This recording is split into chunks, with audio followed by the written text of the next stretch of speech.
císaři! Bývá císař!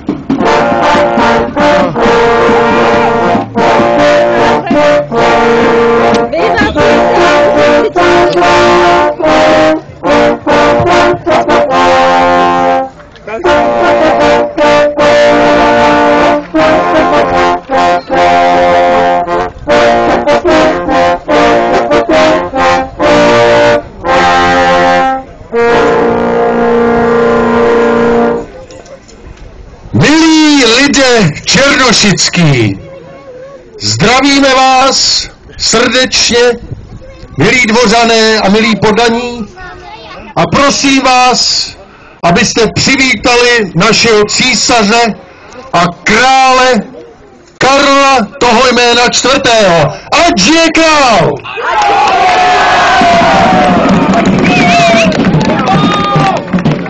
Pozdravte i jeho choť Elišku Pomořanskou, ať žije císařovna!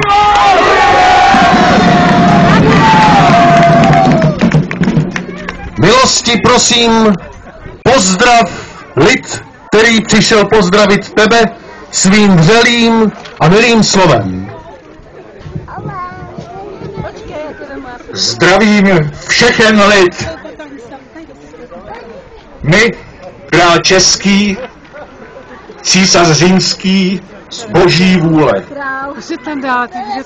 Tak jako každý rok jsme zavítali sem k vám do Černošic